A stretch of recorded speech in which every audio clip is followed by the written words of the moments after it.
കർത്താവായ ഈശോയിൽ പ്രിയ ദൈവമക്കളെ, എൻ്റെ നടപ്പും കിടപ്പും അങ്ങ് പരിശോധിച്ചറിയുന്നു. എൻ്റെ മാർഗങ്ങൾ അങ്ങേക്ക് നന്നായി അറിയാം. സങ്കീർത്തനം 139:3. ദൈവം സകല രഹസ്യവും അറിയുന്നു. നടപ്പും കിടപ്പും പോകുന്ന വഴികളും ദൈവം അറിയുന്നു. പലരുടെയും ജീവിത രഹസ്യങ്ങൾ പരസ്യമായാൽ അവരുടെ സൽപ്പേരും പ്രശസ്തിയും മാത്രമല്ല, ജീവിതം തന്നെ തകർന്നു പോകും. എന്നാൽ സങ്കീർത്തനക്കാരൻ നിരാശനല്ല. രഹസ്യങ്ങൾ അറിയുന്ന ദൈവത്തെക്കുറിച്ചുള്ള ഓർമ്മ തനിക്ക് ആശ്വാസം പ്രദാനം ചെയ്യുന്നു. സകലവും അറിയാവുന്ന ദൈവത്തെയാണ് വിശുദ്ധ ഗ്രന്ഥം വെളിപ്പെടുത്തുന്നത്. ഗഹേസി നാമാൻ്റെ പക്കൽ നിന്ന് കോഴ വാങ്ങിയത് ദൈവാത്മാവ് എലീശ പ്രവാചകനെ അറിയിച്ചു.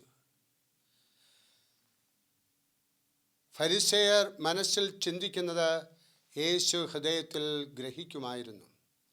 അനന്യാസും സഫറിയായും പണത്തിൻ്റെ ഒരു ഭാഗം ഒളിച്ചു വെച്ചത് ദൈവാത്മാവ് പത്രോസിന് അറിവ് കൊടുത്തു.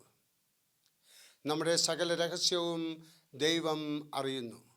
നമ്മുടെ ചിന്തകൾ പോലും ദൈവം മനസ്സിലാക്കുന്നു. ഒരുപക്ഷെ നമുക്ക് ലജ്ജയും ഭയവും തോന്നിയേക്കാം. നാം നിരാശപ്പെട്ട് ഭയപ്പെടണമോ? വേണ്ട. ദൈവകൃപയിൽ പ്രത്യാശയ്ക്ക് മാർഗമുണ്ട്.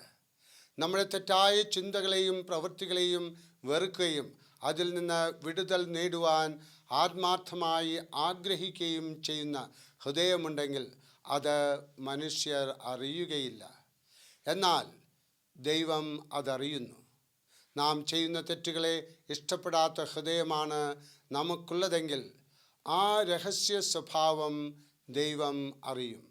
നമ്മുടെ ഹൃദയം വിശുദ്ധിക്കായി ഉഴറുന്നുണ്ടെങ്കിൽ ദൈവ മുമ്പിൽ നാം ലജ്ജിതരാവുകയില്ല. ദൈവം നമ്മെ പൂർണ്ണമായി അറിയുന്നതിനാൽ നമുക്ക് ധൈര്യപ്പെടാം. ഭാഗികമായി മാത്രം നമ്മെ മനസ്സിലാക്കുന്ന മനുഷ്യരുടെ വിധിയിൽ നാം നിരാശപ്പെടരുത്. ദൈവം നമ്മുടെ രഹസ്യം അറിയുന്നതിനാൽ നമുക്ക് ധൈര്യപ്പെടാം. മനുഷ്യർ നമ്മുടെ വാക്കുകളും പ്രവൃത്തികളും അറിയുന്നു. ദൈവം ആന്തരിക മനസ്സിനെ അറിയുന്നു. പ്രിയ സഹോദരങ്ങളെ, എല്ലാം അറിയുന്ന ദൈവത്തിലേക്ക് നമുക്ക് കടന്നു വരാം. ആ ദൈവത്തിൽ പൂർണ്ണ വിശ്വാസം അർപ്പിച്ചുകൊണ്ട് നമുക്ക് ജീവിതം മുന്നോട്ട് കൊണ്ടുപോകാം.